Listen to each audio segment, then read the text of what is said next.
Good afternoon, everyone. My name's Rhys, 2012 Nuffield scholar from Perth, and today my topic is mitigating whale depredation in Australia's Patagonian toothfish fisheries, which has been generously sponsored by Woolworths and the Fisheries Research Development Corporation.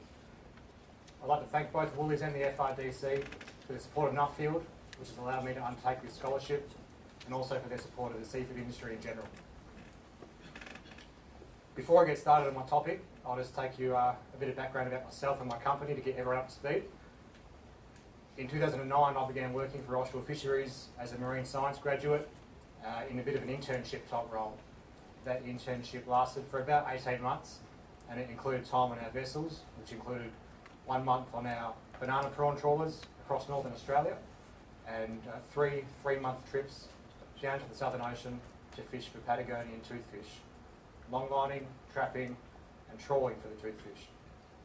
After my time at sea, I spent 3 months in Canberra with the Commonwealth Regulator for Fisheries, the Australian Fisheries Management Authority, seeing how things are run on the other side of the fence.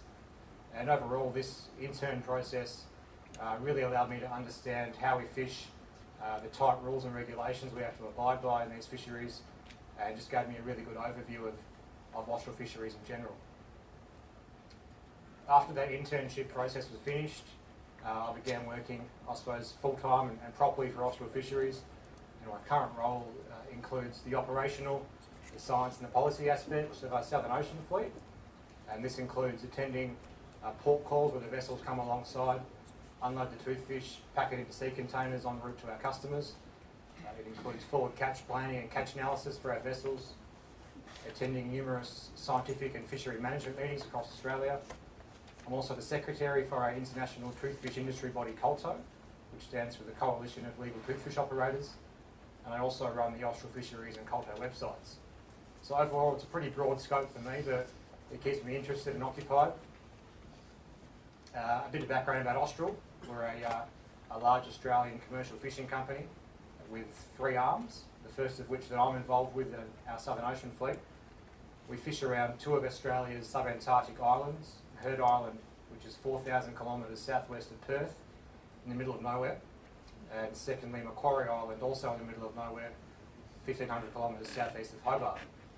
We've got 2 vessels that catch the fish down here, the first being our dual-purpose longline and trapping vessel, the Austral 2, and secondly our trawler, the Southern Champion.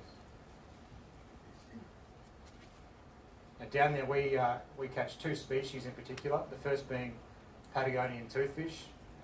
Between the 2 fisheries down there, we've got a total allowable catch of over 3,000 tonnes, and also at the Heard Island fishery there's also a species called icefish that we catch, which is similar to a whiting. And now across these 3 fisheries we own the quota rights for about 70% of this fish, which came from the pioneering rights back in the mid-90s, and that makes us the largest individual quota holders for toothfish around the globe. And all 3 of these fisheries have been independently certified by the Marine Stewardship Council, which Clint touched on before. And the MSC are an independent body that look at your fisheries as a whole, your target species, your bycatch, and your interaction with the environment. And if you meet all their standards, you get the blue tick. And we're deemed sustainable and well managed by their certification body, which we're very proud of. This is our toothfish product. It gets hauled up on the long line, one by one. The fish then gets cleaned and processed on board, where the heads and the guts get taken off and the trunks washed clean. It then gets hung by the tail in the blast freezers, frozen down to -18 degrees Celsius, and in the end you get a frozen trunk, which then we grade and bag on board the vessel, stowed in the freezer hold. The trips last for 2 to 3 months, so it's frozen on board and then packed into sea containers once we get alongside. The other arms of our company, our northern prawn fleet, we've got 10 vessels that catch banana prawns and tiger prawns across northern Australia. And if you want some good cheap prawns for Christmas, head down to your local Woolies. They've got our banana prawns in the seafood cabinet for about $15 a kilo, so it's a nice option for Christmas. Our final arm of our company is our seafood trading division. We distribute imported and domestic seafood across Australia to restaurants and retailers, and the head office for that is in the Sydney Fish Market, and we've also got offices in Perth and Brisbane as well. Now, as I said, my Nuffield topic is mitigating whale depredation in Australia's toothfish fisheries. And most people don't know a lot about toothfish, but they're caught generally below 45 degrees south of the equator and around subantarctic islands or continental shelf slopes. And this map represents the various toothfish fisheries across the world. Overall, the global tonnage is around about 25,000 tonnes. Most of that is the Patagonian toothfish, the same species that we catch. But then there's a small portion, probably around about 5,000 tonnes overall, that's caught even further south, mainly in the Ross Sea, and that's a relative to the Patagonian toothfish called the Antarctic toothfish. And as I said, globally there's 25,000 tonne caught, and at the moment about 30% of that is MSC certified as sustainable seafood. That comes across 4 separate fisheries, of which 2 of which are our own, and there's currently 2 more in the certification process also. As you can see, toothfish do get very big. That one there was caught on a joint venture trip that I was involved with the French toothfishing industry, trialling different kinds of traps. And that one there is about 91 kilos, 1.9 metres long, which is pretty close to their maximum size of 2.2 metres and 120 kilos. The maximum age is about 45 years old, which is middle of the range for a fish species. And they have a varied diet, but they're known as an opportunistic scavenger. And I've been asked a lot, what is depredation? Well, whale depredation is the removal, or we like to call it the stealing of fish from fishing gear by whales. And the reason for me to look into this subject with Nuffield was last year we encountered our first experience of sperm whale depredation at our toothfish fishery at Heard Island. And something similar to this happened. So the toothfish gets hauled up on the hook and it's been half eaten by a whale. And that was our first instance, so it's a very new thing for us, and we really don't want this behaviour to spread amongst the whale population in our area. Not too far away from us in the French toothfishing industries, there's a Kerguelen Island fishery not far from ours, and they're experiencing significant whale depredation in their fishery. And also, as of next year, we're going to be phasing out the trawling component of our catch, increasing our longline in caught fish, which therefore increases our susceptibility to whale depredation on the long line. When I talk about long lines, this is what I mean. Literally a long line, it sits on the sea floor with baited hooks attached, and what the whales have learned to do is position themselves below the vessel and pick the fish off the line one by one as they're surfacing. Pretty sneaky.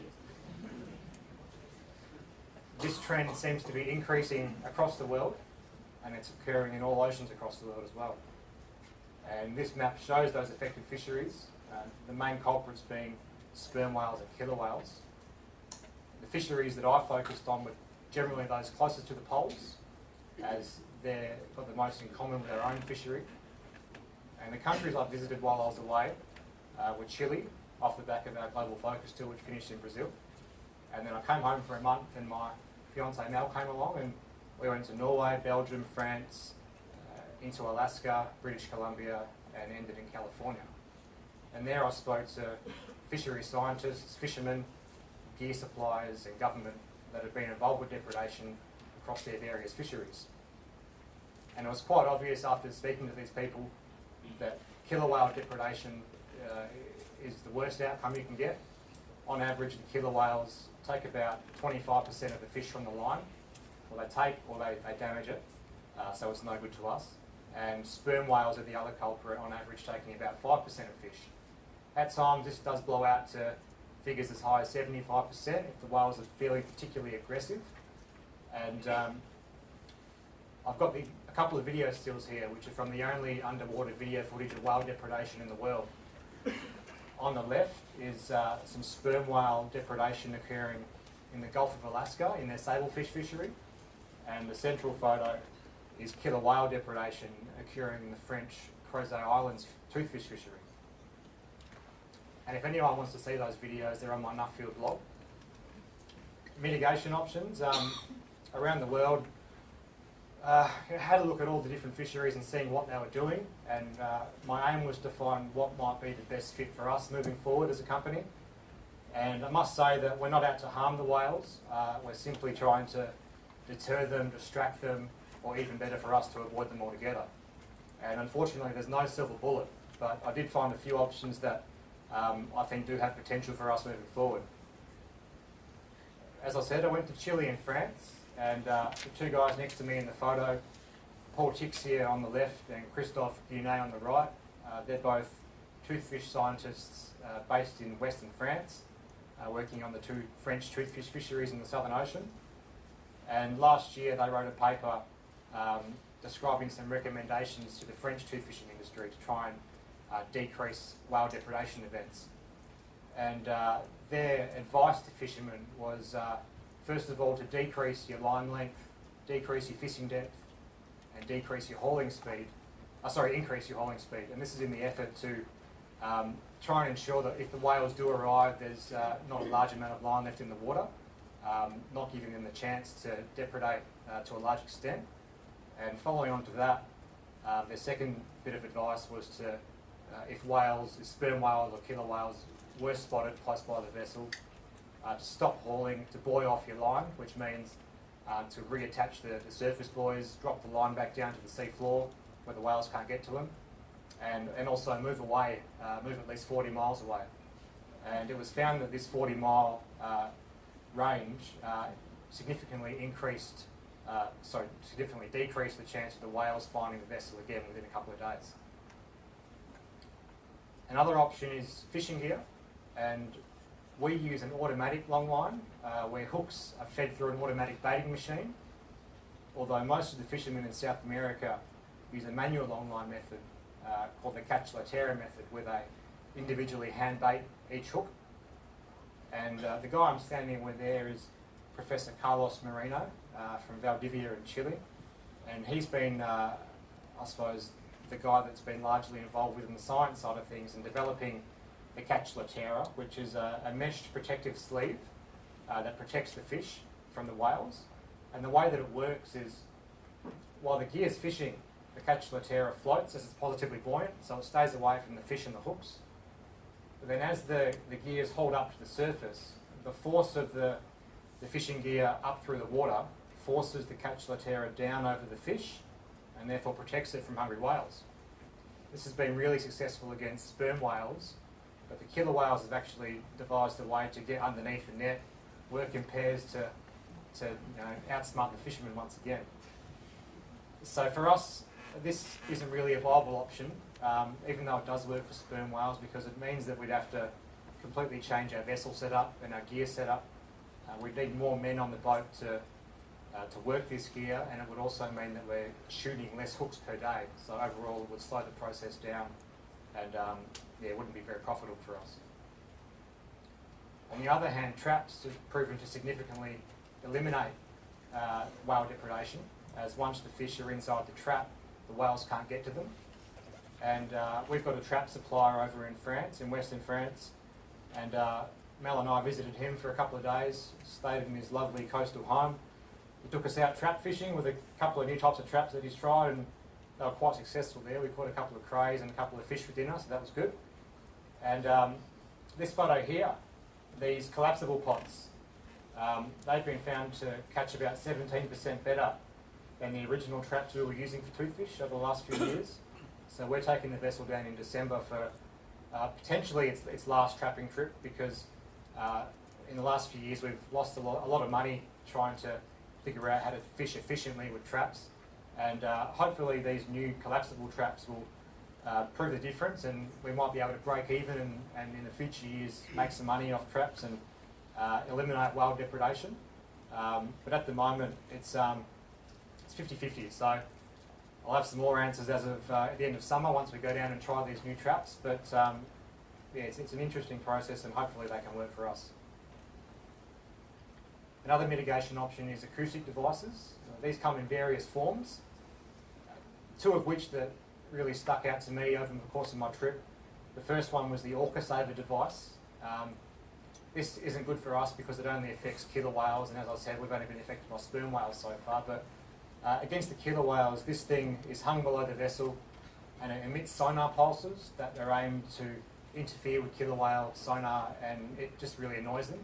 So they tend to stay away from the vessel, but we've had mixed reports over this. Some fishermen have said that, yeah, it's increased our catch rates again by up to 30%. And then other fishermen have said after about a week of using it, the whales figure it out and they realise the fish is still there, so they'll come back and take the fish anyway. Implementation for this device is about €45,000, which might sound like a lot, but when the fisherman's catching about $30,000 worth of fish per day, it wouldn't take long to pay off this investment and the fisherman would be better off for it. So I found that quite interesting. Secondly, there's the use of active decoys in Alaska. And what active decoys are a single anchored downline with a hydrophone attached for listening to whales and an acoustic device attached which emits different sounds into the water. And in this case, they emitted the sound of an engine noise, as it was found that the engine cue is the main factor in attracting whales to a vessel. And last year they put out one of these active decoys in the Gulf of Alaska about 10 kilometres away from true fishing location, and this actually held the attention of sperm whales for about 3 hours before the signal began to fail. So they're doing some more work with this over the next year, and it'll be interesting to see how that goes. With this same setup though, taking away the acoustic device, so we just got the hydrophone, and I'm talking to John Ford here in Nanaimo in British Columbia about this, and with a hydrophone placed at different areas of our fishery, for example, we could use that to listen for whales across different times of year and therefore detect the presence or the absence of whales in those areas. And this hasn't been done in our fishery, but if we did do this, we'd be able to get this data, potentially use it to stay away from the areas that we know the whales are visiting at those times of years, and yeah, be better off for it. So I met with a guy from Cairns last week who's an Australian expert in this, and we're looking to build a project proposal, maybe give it to the FRDC to look at for some funding over the next few months. So that was really beneficial for me also. There were a few options that were still in development while I was away. The first of which was Sargo, and Sargo can be thought of a combined longline and trapping gear in one. This has been developed by the fishing longline supplier called Fiskeven in Norway. And while we were in Norway, my host, Eagle Mo, he's our sales rep at Fiskeven. We do a lot of work through them, and he was great. He took a week out of his schedule, drove me and Mel up from Bergen, up the coast, through the fjords, meeting with some scientists, some more gear suppliers, even his competition, so he was really good for us. And he showed me this catching pod that they're developing. And the idea for the catching pod is to only use it when there's whales around, so you're not going to be using it all the time. And the way it would work, it would go over the side with the long line at the start of each magazine. When the long line's then hauled, the fish would then be stripped off the hook, be trapped in this catching pod, and it would work just like a trap. And at the end of each magazine, you'd haul up one of these pods with the fish inside. So this is still in the work in progress. The prototype started in Chile, and it worked in theory, so they came over to Norway and spoke to Fiskeven for help with commercialisation. So yeah, it'd be interesting to hear how the results go. I know they were testing in August, so I'll be keeping my ear close to the ground for that. The final mitigation option that came across was from CSWAP, and these guys, that stands for the Southeast Alaska Sperm Whale Avoidance Program. This began in 1992, and the idea that these guys were trying to figure out was just the interactions between longline fishermen and sperm whales in the Gulf of Alaska. And they're the ones that are being involved with the active decoys that I just mentioned earlier, and they've just been granted new funding for next year. And this funding is to look further into active decoys as well as these three systems. And the bubbler is going to be hauled along, drop below the vessel, down with the long line, and emit bubbles to come up around the long line in the water column. This is in the aim to confuse the whale's sonar, just to get in its way so they can't successfully pick that fish off the line. There's also echolocation jammers, which are aimed to mask or degrade the close range ability of killer whales against the line. And the sound that these jammers are going to emit are based on the sounds that moths make in defeating predatory bat sonar, which I found pretty interesting. And thirdly, the poly beads or reflectors are going to be attached to every hook, and they're going to emit the same sonar ping as a fish would to a whale. So with these on every hook, when the whale tries to take the fish, it might not be there, it might be one of these. So therefore it's going to decrease their perceived depredation success rate and hopefully dissuade them because of this. I spoke to a PhD student in California also, and he described whale depredation as a cultural arms race between whales and fishermen, where one keeps outdoing the other.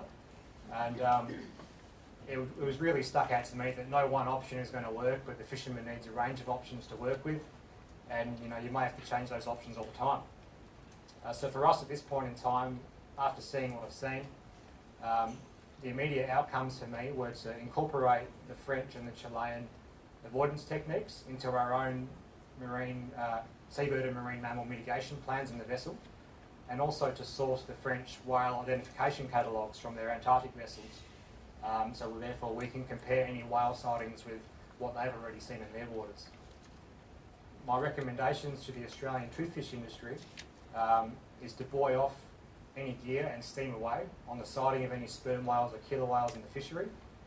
This is so the whales don't get the chance to depredate, develop their skill further, and for it to spread throughout their population.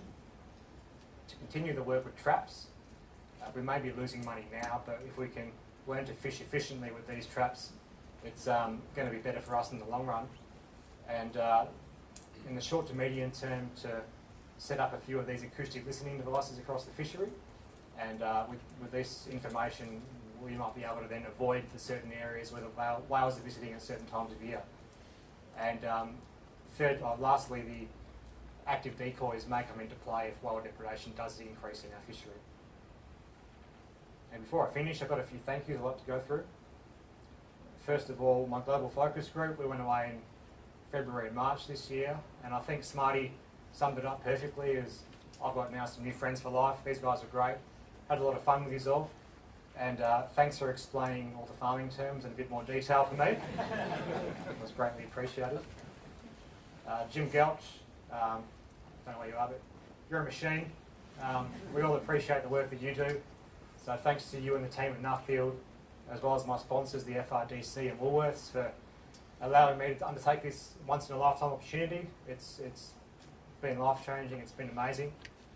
I think I'm also the first scholar to incorporate a study trip with a proposal to my now fiancée Melissa. Mel's been great the last 12 months, so thanks very much, Mel. Almost done, and I'd just like to give my thanks to my employer, Austral Fisheries. They've shown great faith in me over the last couple of years, allowed me the time to get out of the office and undertake this journey, so thanks very much to Austral Fisheries.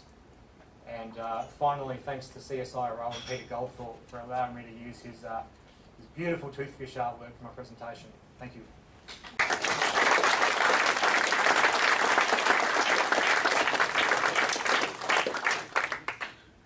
Another option might be just a bigger Christmas hamper or a few Japanese boats down there, perhaps.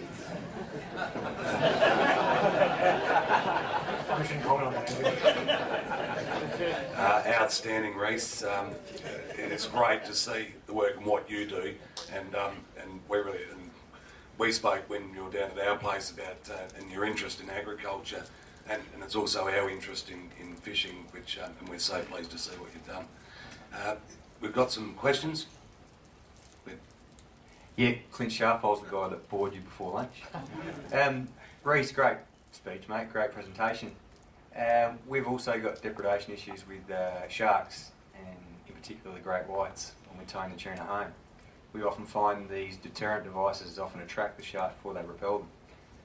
But my question to you, did your fishery, in particular the Patagonians, did you have to make any rule changes in order for MSC to award your accreditation?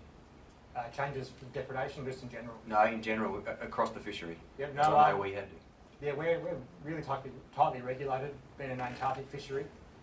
It's really tightly governed by an organisation called CAMARC, which is the Commission for the Conservation of Antarctic Marine Living Resources. They're meeting in Hobart this week, actually, but the science down there is world class. All the science is peer reviewed.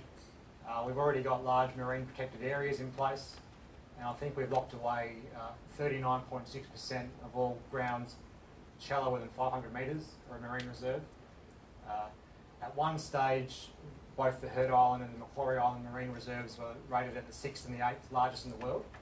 Our bycatch is very low, at about 8% of total tonnage brought on board.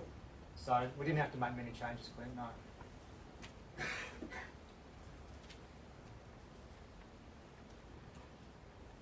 Yeah, g'day.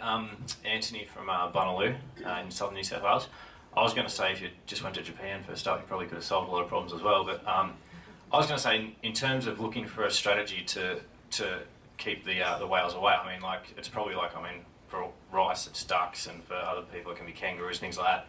And so they're a pest. But for the general public, you know, they're protected species, and things like sonar and that get a bad rap. They talk about beaching whales. Is that something that really concerns you about finding an alternative that also is perceived to be a friendly thing to the general public?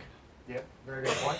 I covered that in my report actually, so you can read that, Anthony, if you want. But just to summarise quickly, there is a lot of, whales being the nice friendly creatures that they are, there is a lot of sentiment with the public, and we have to be very careful with any options that we might choose that may have sonar involved.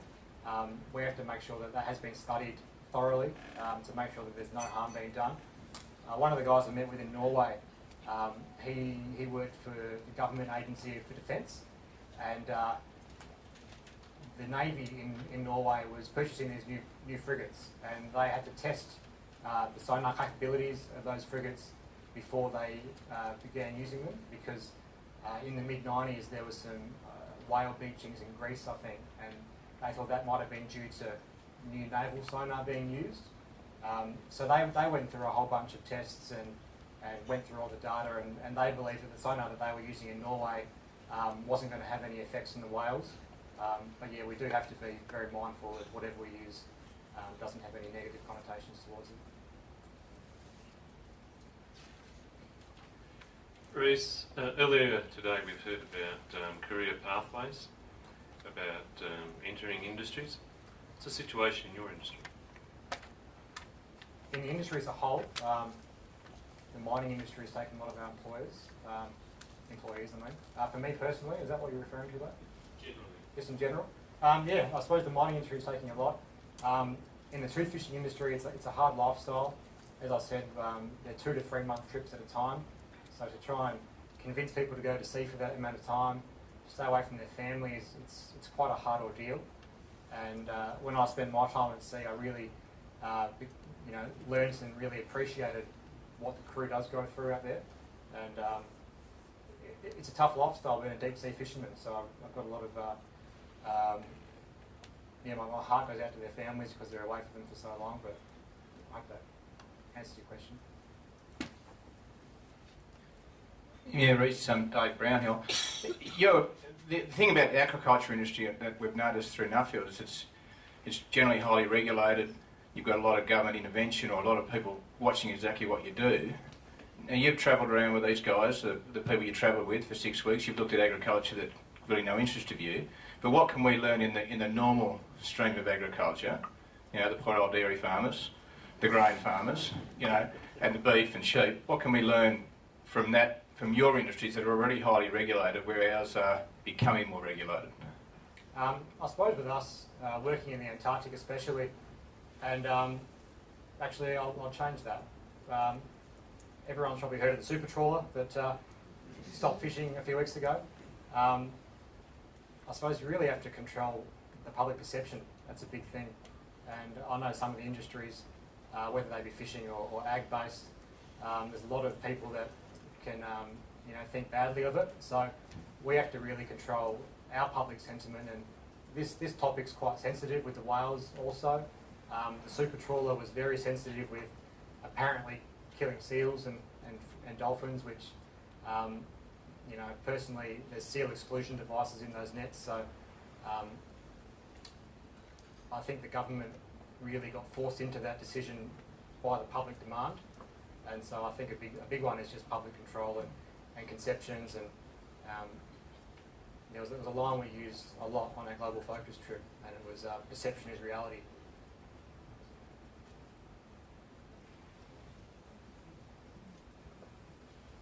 Thanks, Rhys. David Cook from Shepparton.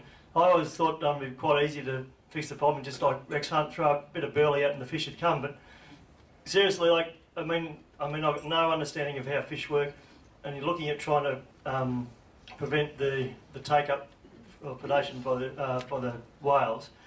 Is there any work done, or is there a possibility to actually look at, I guess, changing the way the Patagonian toothfish move and actually trying to attract them close to the surface to be able to hook them quick and get them out before the whales actually get to them?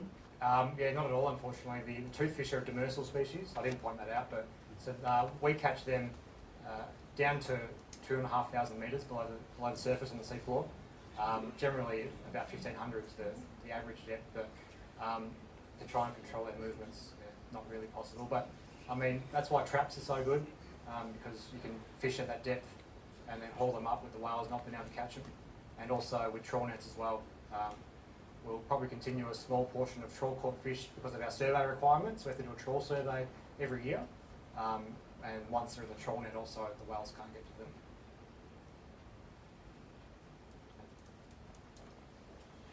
How did they find them anyway? Did someone just go out there and drop a line down 2.5 k's and down the It's Antarctica? a fascinating story, actually, Andrew. The name Patagonian toothfish indicates that they're from Patagonia, so off the South American coast of Chile and Argentina, these fisheries have been going for 30, 40 odd years. And the continental shelf drop-off is quite narrow, so quite close to the coast of South America is their fishery.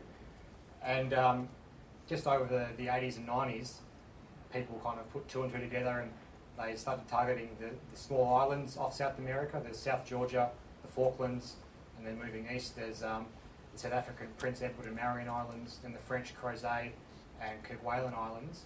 And then that was when we came into play and we thought, well, they're all doing it. We took a boat down there in '95 and found the white gold, they call it. One last quick one. Yeah, Don Madden, I'm just wondering if you're giving all these killer whales and sperm whales, even the confused looking one you had in the slide, if they keep on giving them free lunches and there's no predation on them, at what point do their populations become a problem for themselves? Yeah, good question. Something I probably don't have an answer for, but in our fishery it's not a significant effect right now. In places like Alaska, they found that it's kind of plateaued because there's an uptake rate where the depredation increases quite significantly at the start, then it spreads across the population, and then the effect kind of plateaus because most of the whales have figured out how to do it, so the effect isn't increasing anymore, but it does change the way they interact naturally, and it does change their natural feeding behaviour, for sure. Outstanding, Rhys. You got a very interesting bat paddock, and if Terry can come up, and if you can put your hands together for Rhys.